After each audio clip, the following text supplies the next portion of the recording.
نحمده ونصلي على رسوله الكريم اما بعد فاعوذ بالله من الشيطان الرجيم بسم الله الرحمن الرحيم رب اشرح لي صدري ويسر لي امري واحلل عقدة من لساني يفقهوا قولي۔ یہاں یہ مشہور سوال پیدا ہوتا ہے کہ جس امر کے لیے دعا کی جاتی ہے اگر وہ مقدر ہو چکا ہے تو بندہ دعا کرے یا نہ کرے، یعنی اگر کوئی بات ہماری تقدیر میں لکھ دی گئی ہے تو پھر ہم اس کے لیے دعا کریں یا نہ۔ کبھی سوال پیدا ہوا آپ کے دل میں یہ کہ اگر میری موت لکھ ہی دی گئی ہے تو پھر زندگی مانگنے کا کیا فائدہ؟ اگر کوئی بیمار ہے تو ہم زیوم کرنے سے تو مر ہی جانا ہے، اس کی صحت کی دعا کس لیے کرنا؟ کیونکہ اس کی تقدیر میں ہے کہ فلاں تاریخ کو یہ مر جائے گا۔ تو اگر وہ مقدر ہو چکا ہے تو بندہ دعا کرے یا نہ کرے، اور اس شک کی وجہ سے انسان کیا ہوتا ہے، پھر دعا نہیں کرتا اور وہ شیکی ہو جاتا ہے۔ شک انسان کو شیکی کر دیتا ہے۔ اس کا وقوع میں آنا لابدی اور ضروری ہے۔ لابد عربی میں کہتے ہیں لازم، اور اگر وہ مقدر نہیں ہے تو بندہ سوال کرے یا نہ کرے وقوع میں نہیں آئے گا۔ یعنی اگر کچھ ہونا ہے تو ہو جائے گا، نہیں ہونا تو نہیں ہوگا، دعا مانگنے کا کیا فائدہ؟ سمپل ورڈز میں عام طور پر لوگ اس طرح ریاکٹ کرتے ہیں۔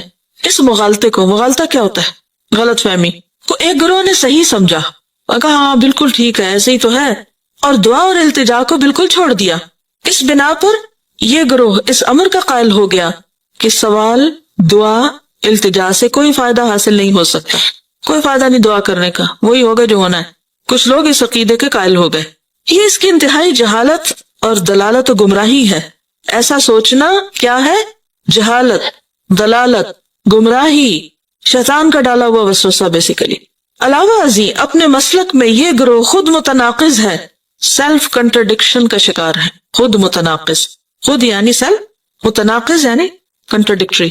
اس کے مسلک یعنی اس کی سوچ اور طریقے میں جس پہ یہ چل رہا ہے باہمی تضاد اور تخالف یعنی مخالفت پائی جاتی ہے، یعنی سیلف کنٹرڈکٹری ہے۔ کیونکہ اگر یہ لوگ اپنے اس مسلک کو بطور کلی مان لیتے ہیں تو دنیا جہان کے تمام اسباب کا تعطل واجب اور ضروری ہو جاتا ہے۔ یعنی اگر بات یہی ہے تو پھر دنیا میں ہر سبب بیکار ہے، کوئی سبب بھی اختیار نہیں کرنا چاہیے۔ دعا بھی کیا ہے؟ سبب ہے نا، جیسے اور بہت سے سبب ہوتے ہیں کام ہونے کے۔ تو اگر اس کو آپ سمجھے کہ یہ کوئی فائدہ نہیں ہے، اس کا مطلب یہ ہے کہ دنیا میں پھر کسی بھی کام کے کرنے کا کوئی فائدہ نہیں ہے، کوئی سبب نہیں اختیار کرنا چاہیے۔ یہاں سے گھر جانا ہے، چلے جائیں گے، گاڑی کی کیا ضرورت ہے؟ گاڑی منگائیں یا نہ منگائیں، چلے جائیں گے۔ بھوک لگی، تقدیر میں ہوگا، کھانا مل جائے گا، کچھ کوشش کریں یا نہ کریں کوئی فرق نہیں پڑتا، جو ہونا ہے ہو ہی جائے گا۔ اس مسلک کے قائل سے کہا جائے کہ اگر سیری اور سیرابی تیرے لیے مقدر ہو چکی ہے تو وہ ہو کر رہے گی، تو کھائے یا نہ کھائے، پانی پیے یا نہ پیے، اور مقدر نہیں ہے تو ہرگز سیری اور سیرابی حاصل نہ ہوگی۔ اسی طرح اگر اولاد تمہارے مقدر ہو چکی ہے تو وہ یقیناً ہو کر رہے گی۔ اپنی بیوی باندھی سے خلوت و ہم بستری کرو یا نہ کرو، یعنی شادی کرو یا نہ کرو، اور مقدر نہیں تو ہرگز اولاد نہ ہوگی، خلوت و ہم بستری کرو یا نہ کرو، پھر تمہیں نکاح کی یا باندھی کی کیا ضرورت ہے؟ دنیا کے سارے اسباب اور اسباب کے سارے سلسلے کو اسی طرح سمجھنا چاہیے۔ کیا اس خیال کے آدمی کو عقل مند، بلکہ عقل مند تو کیا انسان بھی کہا جا سکتا ہے جو یہ سوچے؟ جبکہ حیوانات اور چوپائے تک وہ اسباب فطرتاً مہیا کرتے ہیں جن سے ان کی بقا اور زندگی وابستہ ہے۔ ان لوگوں سے تو حیوانات اور چوپائے زیادہ عقل مند ہیں اور سمجھدار کہے جائیں گے۔ یہ لوگ تو حیوانات سے بھی گئے گزرے، تو قرآن پاک میں آتا نا اولئک ھم کالانعام بل ھم اضل سبیلا۔ اور یہ کن لوگوں کے بارے میں ہے؟ جو اس طرح کی سوچ رکھتے ہیں، جو عقل سے کام نہیں لیتے، جو سوچتے نہیں۔ بعض اپنی فطانت اور زیرکی کا ثبوت دیتے ہوئے یہاں تک کہتے ہیں کہ دعا کرنا محض ایک تعبدی امر ہے۔ تعبدی کیا؟ یعنی عبادت ہے۔ دعا کا ہمیں حکم کیوں دیا گیا اور ہم دعائیں کیوں کریں؟ کیونکہ یہ عبادت ہے، اس ہم عبادت کر رہے ہیں۔ اللہ تعالیٰ دعا کرنے والے کو صرف اجر و ثواب عطا فرماتا ہے، یعنی فائدہ کو نہیں، ہونا مانا کچھ نہیں، بس ثواب مل جائے گا۔ حصول مطلب میں دعا کا کوئی اثر اور دخل نہیں۔ ان زیرک طبع انسانوں کے نزدیک قلب و زبان سے دعا یا التجا کرنے نہ کرنے میں حصول مطلب کے لیے کوئی فرق نہیں۔ زیرک طبع کا کیا مطلب ہے؟ یعنی بڑے سمجھدار، ہوشیار ہیں اور اسمارٹ، یعنی اپنے آپ کو بڑا عقل مند سمجھتے ہیں، تو انہوں نے یہ فلسفہ ایجاد کر رکھا ہے۔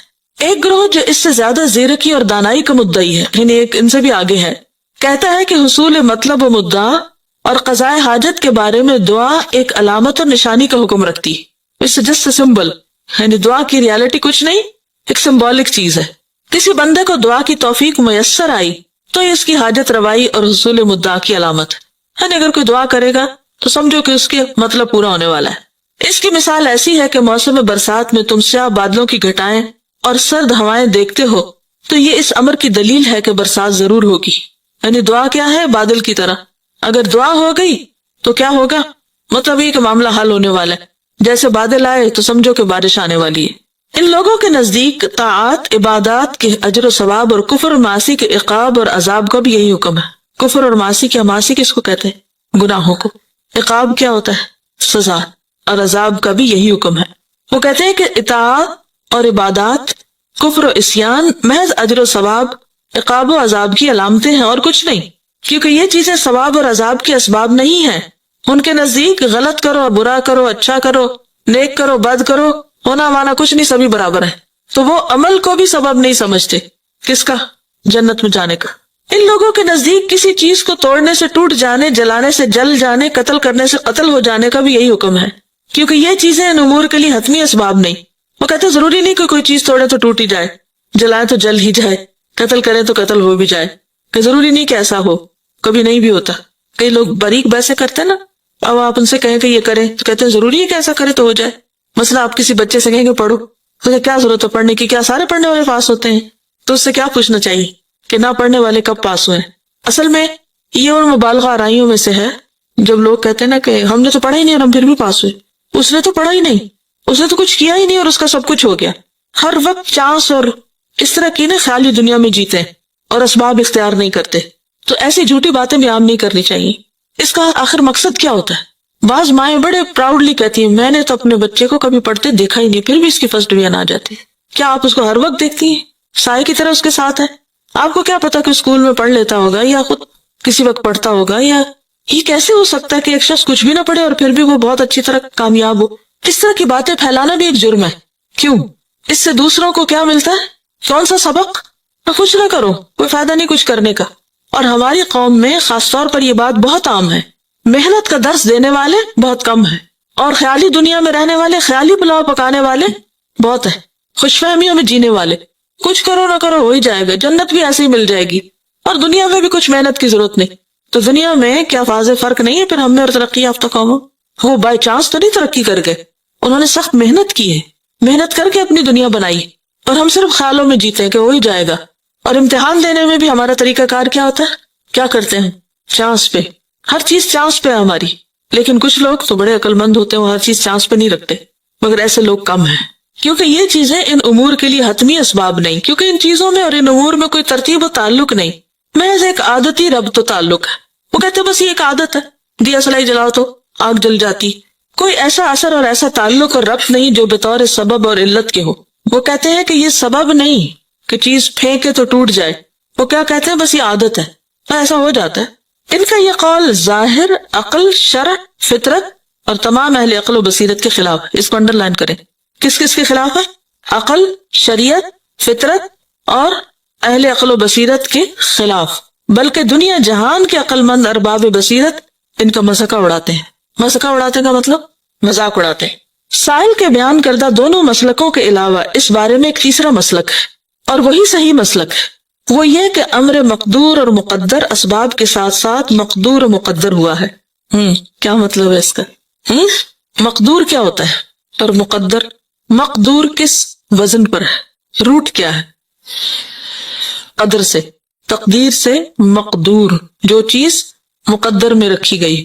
ٹھیک ہے، اور مقدر بھی وہی ہے، دونوں سیم ہے، اسی لیے واو ان کو جمع کر رہی ہے. وہ یہ کہ امر مقدور و مقدر اسباب کے ساتھ مقدور و مقدر ہوا ہے. یعنی تقدیر کس کے ساتھ ہے؟ اسباب کے ساتھ جڑی ہوئی ہے. یہ بات سمجھ آئی ہے کہ نہیں آئی؟ جس کو نہیں آئی وہ ہاتھ کھڑا کر کے پوچھ لے اور میں اسے شاباش دوں گی. اسٹیٹمنٹ کی سمجھ نہیں آ رہی. امر کا کیا مطلب ہے؟ کوئی بھی کام، کوئی بھی چیز جس کی تقدیر لکھی ہوئی ہے یا وہ مقدر ہوا ہے کیسے ہوگا، اس کے ساتھ اس کا سبب بھی مقدر ہے، وہ بھی ساتھ لگا ہوا ہے، اس کی بھی تقدیر ہے، سبب بھی تقدیر کا حصہ ہے. اب سمجھ آئی؟ ہاں، یہ بالکل ایسے ہی کہ جیسے وہ اس روز کسی نے ایک بہت اچھا کمنٹ دیا تھا. کسی نے کسی بزرگ سے کہا کہ دعا مانگنے کا فائدہ نہیں، کیونکہ جو تقدیر میں اگر لکھا جائے. تو انہوں نے کیا کہا؟ کیا پتا کہ تمہاری تقدیر میں لکھا ہو کہ تم دعا مانگو گے تو تمہارا یہ کام ہوگا. پھر یہی بات ہے، یہی بات یہاں پر ہے. ٹھیک ہے، اگر آپ یہ بات یاد رکھ لینا تقدیر کا مسئلہ آپ کو آسانی سے سمجھ آ جائے گا. کیا کہ تقدیر سبب کے ساتھ بندھی ہوئی ہے۔ مثال کے طور پر آپ دیکھیے، جیسے یہ لائٹ لگی ہوئی ہے نا، تو یہ کس کے ساتھ بندھی ہوئی ہے؟ سوئچ کے ساتھ، اس بٹن کے ساتھ۔ یعنی آپ نے ساری محنت، کوشش، سب کچھ کی، لگا ہوا ہے ہر چیز، لیکن جب تک اس کو آن نہیں کریں گے نا، یہ سبب ہے اور یہ مسبب، جس کے لیے سبب اختیار کیا گیا ہے۔ تو اب آپ کہیں میری تقدیر میں ہوگی روشنی تو یہ جل پڑے گا، تو اب آپ کو کیا کرنا ہے؟ بٹن دبانا ہے، کیونکہ یہ بھی تقدیر کا حصہ ہے کہ آپ سبب اختیار کریں، یہ اس کے ساتھ ہے۔ ٹھیک ہے، آپ سمجھ آ گئے؟ شکر ہے۔ اور انہی اسباب میں سے ایک سبب دعا بھی ہے۔ ٹھیک ہے، دعا کیا ہے؟ سبب ہے۔ کوئی امر مقدور و مقدر محض بلا سبب مقدور و مقدر نہیں ہوتا۔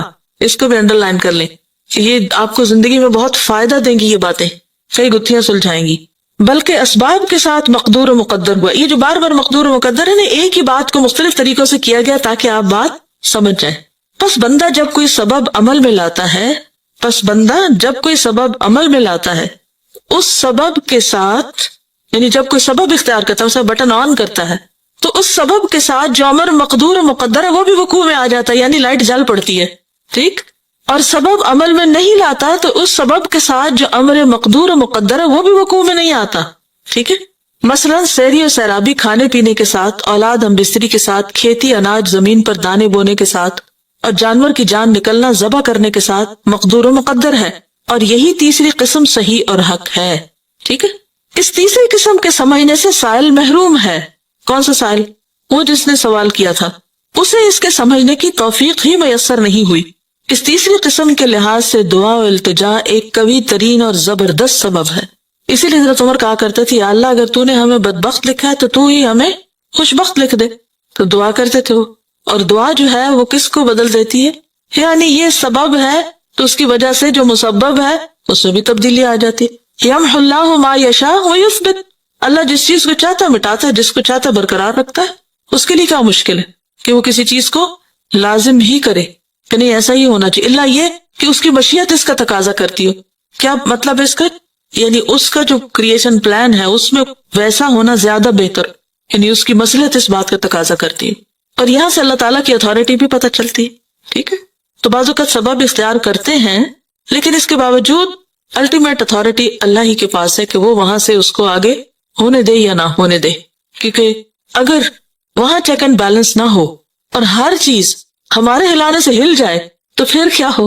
اگر ہم کہیں یا اللہ بارش ہو اور جو باہر لوگ ہیں کہ یا اللہ بارش بالکل نہ ہو، نظام درہم برہم ہو جائے سارا، تو اس لیے وہاں چیک اینڈ بیلنس ہونا بہت ضروری ہے کہ یہاں سے جو دعا اٹھی ہے، سبب آیا ہے، کیا اس کو نافذ ہونے دیا جائے اور وہ چیز ہو جائے جو یہ چاہ رہا ہے، اور اگر یہ ہو گئی اور ان کے سروں پہ آ گری تو پھر بنے گا کیا؟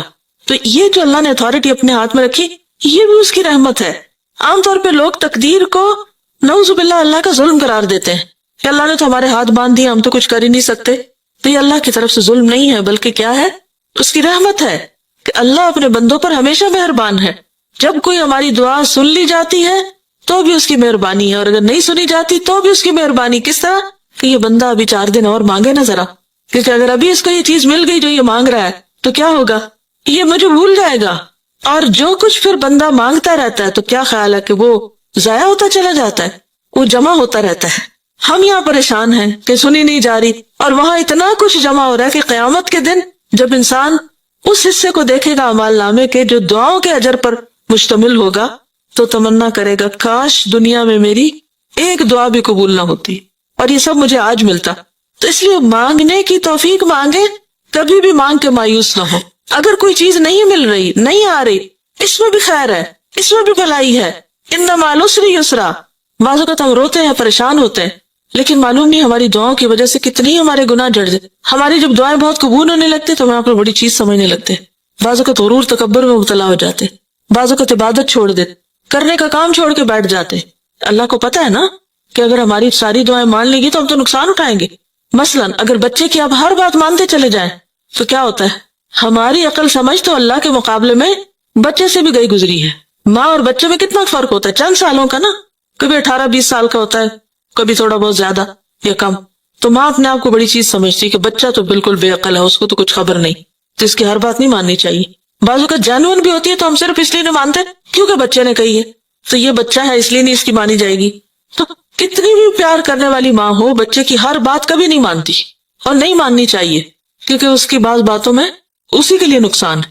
مثلا اگر بچہ صبح اٹھے اور کہے میں نہیں اسکول جاتا، تو ماں کہو میں گلے سے لگاؤں تمہیں؟ مجھے یاد ہے میں جب چھوٹی ہوتی تھی تو میں رو دھو کے روز اسکول جاتی، میں جانے ہی نہیں چاہتی تھی، رو رو کے برا حال کر لیتی تھی، اور کیا سمجھتی تھی میں بہت ہی مظلوم ہوں اور میرے ماں باپ بہت ظالم ہیں۔ لیکن اب میں بعض اوقات کانپ اٹھتی ہوں کہ اگر میرے ماں باپ ذرا بھی ڈھیلے پڑتے تو میں کہاں خوار ہوتی، لیکن اس وقت ہمیں سمجھ نہیں آتی۔ اسی طرح استاد بعض اوقات سختی کرتے ہیں اور ہم ان کو بہت ظالم سمجھتے ہیں، حالانکہ وہ سختی ہمارے حق میں اچھی ہوتی ہے۔ تو بہرحال میرے نزدیک جو چیز اچھی ہے میں اس پہ رو دھو کے دعا مانگ رہا ہوں۔ اب تو دے تو تیری رحمت، اور تو نہ دے تو میں پھر بھی ناراض نہیں، کیونکہ اس میں بھی میری ہی بھلائی ہے جو تو مجھے نہیں دے رہا، کیونکہ اگر مجھے مل جائے وہ جو میں مانگ رہا ہوں تو ہو سکتا ہے وہی میرے لیے ہلاکت کا باعث ہو جائے، تو یہ بھی اس کی رحمت ہے۔ بس اگر کسی امر مقدور کا وقوع دعا کے ساتھ مقدر ہے تو پھر یہ کہنا کسی بھی طرح صحیح نہیں کہ دعا سے کوئی فائدہ نہیں، جس طرح یہ کہنا صحیح نہیں کہ کھانے پینے اور دیگر حرکات اور اعمال سے کوئی فائدہ نہیں ہو سکتا۔ یقیناً حصول مطلب کے لیے دعا اور التجا سے زیادہ کوئی چیز مؤثر، مفید اور نفع بخش نہیں، اور اس سے بڑھ کر کوئی دوسرا سبب نہیں۔ کس سے بڑھ کر کوئی دوسرا سبب نہیں؟ دعا سے۔ اسی لیے آپ کوشش کے ساتھ دعا بھی لازمی کریں، ٹھیک ہے؟ یعنی دونوں چیزیں ساتھ ساتھ چلیں گی، یعنی ظاہری اسباب بھی اور دعا والا سبب بھی۔ مثلا ایک کام کو کرنے کے لیے، مثلا گھر میں داخل ہونا ہے آپ نے، تو آپ کیا کرتے ہیں؟ اپنی لاک کھولتے، اندر داخل ہوتے، داخل ہو گئے، ساتھ کون اور داخل ہو گیا؟ شیطان بھی داخل ہو گیا۔ اب وہ آ کے فتنے پھیلا رہا ہے، لڑائی جھگڑے کرا رہا ہے اور غلط کام ہو رہے ہیں گھر میں۔ اب آپ کیا کرتے ہیں کہ آپ دروازہ بھی کھول رہے ہیں اور اس کے ساتھ ساتھ دعا بھی پڑھ رہے ہیں، تو آپ ایک حفاظت کے ساتھ داخل ہو رہے ہیں، گھر سے باہر نکل رہے ہیں تو بھی یہی بات ہے۔ اب آپ دعا تو پڑھیں اور دروازہ نہ کھولیں تو یہ بھی درست نہیں، آپ دروازہ کھولیں اور دعا نہ پڑھیں یہ بھی درست نہیں، تو بہتر کیا ہے؟ بالکل اسی طرح بیمار ہیں آپ، دوا لینی ہے آپ کو، ایک یہ ہے کہ دوا نہ لیں اور صرف دعا کریں، اور دوسرا یہ ہے کہ دوا لیں اور دعا نہ کریں، اور تیسرا یہ ہے کہ دوا بھی لیں اور دعا بھی کریں۔ دوا بھی سبب ہے، دعا بھی سبب ہے، ان دونوں میں سے بھاری سبب کون سا ہے؟ دعا۔ لیکن اس کا یہ مطلب ہرگز نہیں کہ مضبوط یا بہترین سبب لینے کی وجہ سے آپ نے دوسرے سبب کو اگنور ہی کر دیا، تو اس کو ساتھ لے کے چلنا ہوگا، یہی اللہ کا حکم ہے۔ واضح؟ اچھی طرح واضح کہ جب بھی کوئی مشکل پیش آئے، کوئی بھی کام کرنا ہو، کوشش پلس دعا، صرف اپنے زور بازو پر بھروسہ نہیں کرنا۔ کس پہ بھروسہ کرنا؟ اللہ پر، کہ سعی ہماری طرف سے، اتمام اللہ کی طرف سے، ہم کوشش کریں گے، کام کو مکمل کرنا اللہ کے ذمہ ہے۔ وہ جیسے فارسی کا ایک شعر ہے نا، سپردم بتو مائے خیشرا تو دانی حساب کمو بیشرا، کیا مطلب ہے؟ کوئی پتہ نہیں۔ سپردم بتو، میں سپرد کرتا ہوں تیرے، مائے خیشرا، اپنی حقیر کوشش، تو دانی، تو جانتا ہے، حساب کمو بیشرا، کمی بیشی کا حساب تو جانتا ہے، یعنی مجھے جتنی سمجھ تھی میں نے کام کر دیا، اب یا اللہ تو اس کو پار چڑھا، میں نے کشتی بنا دی، تو اب جب بیٹھنے لگو تو کیا کرو؟ نوح علیہ السلام نے جب کشتی بنائی تھی تو اللہ تعالیٰ نے کیا فرمایا؟ کیا کرو اب سوار ہوتے وقت؟ کون سی دعا؟ کشتی بنا کے دعا پڑھی نا، تو کشتی بنانا کیا تھا؟ سبب، ایک سبب اختیار کرنا، لیکن کشتی پر بھروسہ نہیں، ٹائٹینک پہ بھروسہ نہیں، اس کے لیے کیا ضروری ہے؟ دعا۔ کوئی بھی کام آپ کریں، اسی لیے آپ دیکھیں کہ نبی صلی اللہ علیہ وسلم کی جو دعائیں ہیں ہر موقع کے لیے، ہر موقع کے لیے، اور اس میں ہمارا ہی فائدہ ہے، ہمارے لیے پروٹیکشن ہے، ہمارے لیے اطمینان ہے۔ حضرات صحابہ کرام رضوان اللہ تعالی علیہم اجمعین چونکہ اللہ کے رسول اور کتاب و سنت کو سب سے زیادہ جاننے والے اور دین کو سب سے زیادہ سمجھنے والے تھے، اس لیے اس سبب دعا کو تمام اسباب سے زیادہ اہمیت دیتے تھے، سب سے پہلے یعنی کام کے آغاز میں بھی، اختتام پر بھی، اور نہایت اہتمام کے ساتھ اس پر عمل کرتے تھے۔ وہ دعا اور التجا کے شرائط اور آداب کے پابند تھے۔ حضرت عمر نے دشمنان اسلام کے مقابلے میں دعا ہی کے ذریعے بارگاہ الہی میں نصرت و امداد اور فتح و ظفر کی التجائیں کی، اور اکثر اوقات صحابہ کرام فرمایا کرتے تھے، لستم تنصرون بکثرۃ وانما تنصرون من السماء، کثرت افواج سے تمہیں فتح حاصل نہیں ہوتی بلکہ آسمان سے اللہ کی جانب سے نصرت ملتی ہے۔ کامیابی کہاں سے ملتی ہے؟ اللہ کی طرف سے۔ مزید فرماتے تھے، انی لا احمل ہم الاجابہ ولكن ہم الدعاء فاذا الہمت الدعاء فان الاجابۃ معه، مجھے اجابت دعا کی فکر نہیں، یعنی دعا کی قبولیت کی فکر نہیں، فکر ہے تو دعا کی. جب دعا کی توفیق دی گئی تو اجابت تو اس کے ساتھ ہی ہے. اذا سألک عبادی انی فانی قریب اجیب دعوت الداعی اذا دعان. اجیب یعنی جب آپ پکارتے ہیں تو اللہ کی طرف سے کیا وعدہ آ جاتا ہے؟ اجیب، اجابت ہو جاتی ساتھ ہی. کسی شاعر نے اس مقصد کو اپنے شعر میں یوں ادا کیا ہے: لو لم ترد نیل ما ارجو واطلبہ من جود کفیک ما علمتنی الطلبہ. اور اس کو عودتنی بھی پڑھا گیا، علمتنی کو. ٹھیک ہے، ترجمہ کیا ہے؟ اپنے دست سخا یعنی سخاوت سے اگر میری طلب پوری کرنے کا تو ارادہ نہ کرتا تو مانگنا مجھے نہ سکھایا ہوتا. اگر تو نے میری آرزو پوری کرنے کا ارادہ نہ کیا ہوتا تو مجھے مانگنا ہی نہ سکھایا ہوتا. اس کا مطلب یہ کہ تو میری آرزو پوری کرنا چاہتا ہے، میری مراد پوری کرنا چاہتا ہے، اسی لیے تو مجھے دعا کا حکم دیا اور دعا کرنا بھی سکھایا. تو جو تو نے سکھایا اس کو میں کیوں نہ اختیار کروں؟ جی بالکل. حضرت آدم علیہ السلام کو جب احساس ہوا کہ ان سے غلطی ہو گئی تو انہوں نے کیا کہا؟ وَتَلَقَّى آدَمَ مِن رَبِّهِ كَلِمَاتٍ فَتَابَ عَلَيْهِ. تو اللہ ہی نے سکھایا نا آدم کو، کیونکہ انہیں یہ بھی نہیں پتا تھا کہ اب کیا کروں، کیسے مانگو. تو اللہ نے کلمات سکھا دیے. تو اگر اللہ نے دعائیں قبول نہیں کرنی تھی تو سکھائی کس لیے؟ واضح.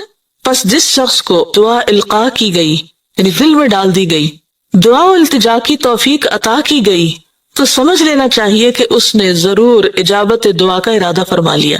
چنانچہ اللہ سبحانہ وتعالیٰ کا ارشاد ہے: ادعونی استجب لکم، المؤمن 40-60.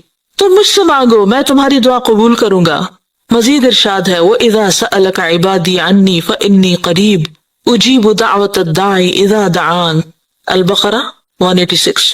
جب میرا بندہ مجھ سے مانگتا ہے تو میں اس کے قریب ہوتا ہوں، دعا کرنے والے کی دعا قبول کرتا ہوں. حضرت ابو ہریرہ سے مروی ہے کہ رسول اللہ صلی اللہ علیہ وسلم نے ارشاد فرمایا: من لم يسأل اللہ یغضب علیہ. ترمذی کتاب الدعوات. جو آدمی اللہ تعالیٰ سے نہیں مانگتا اللہ تعالیٰ اس پر خفا ہوتا ہے. یہ آیت اور حدیثیں اس امر پر دلالت کرتی ہیں کہ اللہ تعالیٰ کی رضامندی اسی میں ہے کہ اس سے دعا کی جائے، اس سے دست سوال دراز کیا جائے، بندے اس سے مانگے اور اس کی اطاعت اور عبادت کریں، کیونکہ دعا جو ہے وہ عبادت بھی ہے اور اللہ نے بندے کو اپنی عبادت کے لیے پیدا کیا.